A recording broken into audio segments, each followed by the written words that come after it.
This is a short referencing workshop.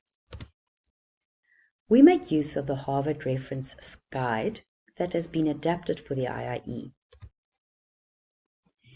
If you're making use of one author and you want to do your in-text paraphrasing by starting off with the reference, you would do it as it has been in the first paragraph.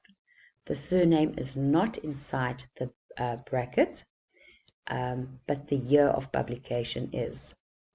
If you're going to do your referencing for your in-text paraphrasing at the end of the paragraph, you will do it as it is in the second paragraph. You will have the surname within the brackets, comma, space, the year, close the bracket, and then add the full stop to indicate the end of the sentence. If you're going to do in-text direct reference, meaning that you're taking words directly from a specific passage, it has to have inverted commas. You will also have to indicate the page number. In this case, we can see that the quote has been taken from page 6 of this specific publication.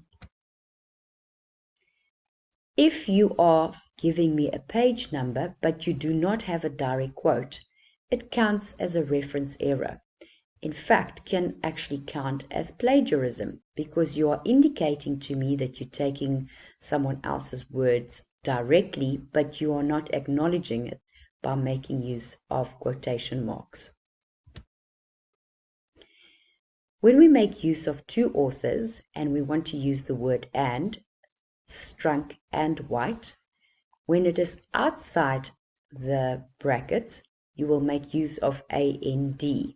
When it is inside the brackets, we make use of the ampersand sign, that little thing, and do the rest as what we normally have to do.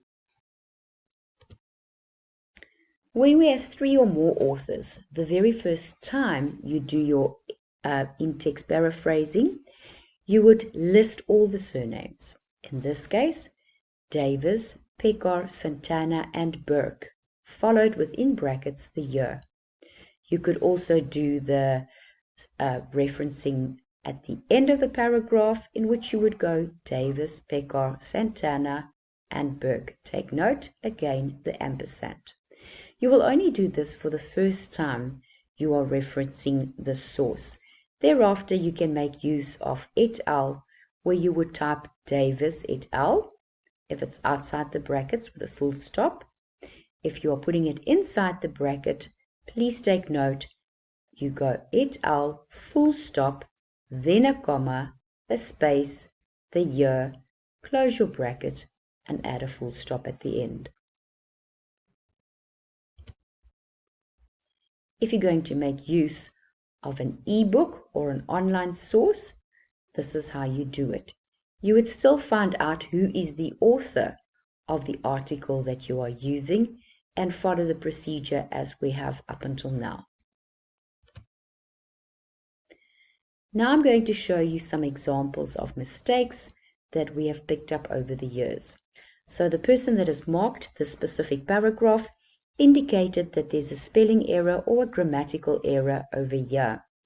Utilized it spelled with a Z, meaning that this student had set their language setting on US English instead of UK or SA English. Please take note, your devices generally automatically resets itself to US English, so you need to physically change the setting.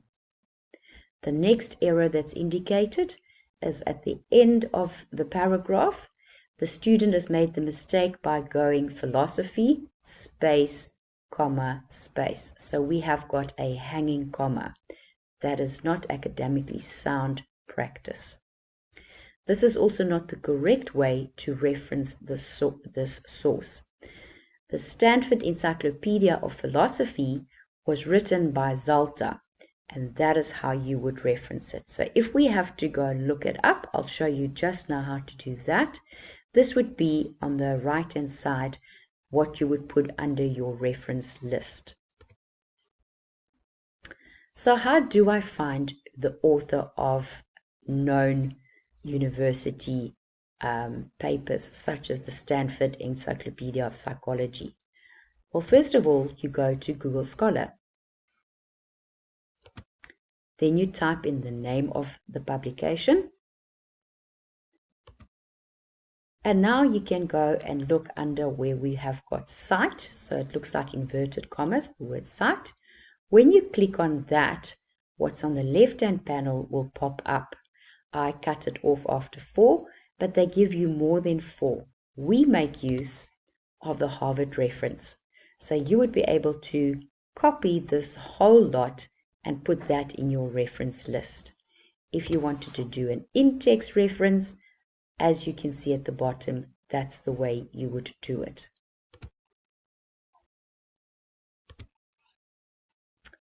What could possibly be wrong in this specific document?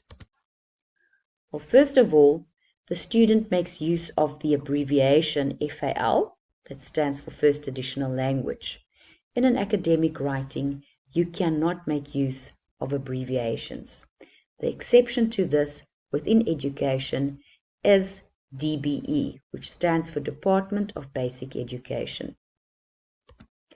The next mistake that the student does right through this paragraph is providing a page number without any direct quote. This will then be flagged for plagiarism. The student has indicated that the work is taken from a specific page, but the student is not acknowledging which words are coming directly from the page, and that is why it is flagged for plagiarism, and this would be regarded as a mistake that is worth 5% of your final mark. Again, a page number error, and again. Then the student has a sentence over here that does not make sense. Listening must be exposed to the students within the foundation phase because their brains are more flexible. This indicates to me as a lecturer that there is a possibility that the student has made use of AI or has used a plagiarism or a paraphrasing tool to prevent plagiarism being an aspect. Our next error is teacher's role. The apostrophe before the S has not been added in. Again, we've got a page number error and another one. In this case, it could be the student's role. Student singular, as in the child's role, would be student apostrophe S. If I want to talk about the students in plural form, such as the children's role, then it would be students, and after the S you will put an apostrophe. If this student had done a grammar check, grammar checks would have been indicated, or grammar mistakes would have been indicated. Again, the error of an abbreviation, and again a page number. Let's have a look at what is going on here and what is incorrect. Pragmatism is a philosophy that believes. This forms part of personification. It would be better to have stated pragmatism is a philosophy that promotes or that supports. That would have been a better word choice. The student has also forgotten to put the full stop at the end of the sentence, which would be after the brackets. Pragmatism is a philosophical movement, so the student wanted to do contraction. First of all, they left out the apostrophe, and secondly, we do not make contractions in academic writing. And then any lecturer's nightmare, please do not reference sources such as encyclopedia or Wikipedia. In this example, the whole first paragraph has got no reference whatsoever. Quite a few academic statements are being made and no acknowledgement is being provided. That is why the marker has asked, whose work are you basing this paragraph on? The middle paragraph consists of lots of space errors. It should be psychologist space, open the brackets. It should be comma, space, 2001. After the bracket, there should be a space before we have the word that. The same thing happens in the line underneath, as well as to the right of the page.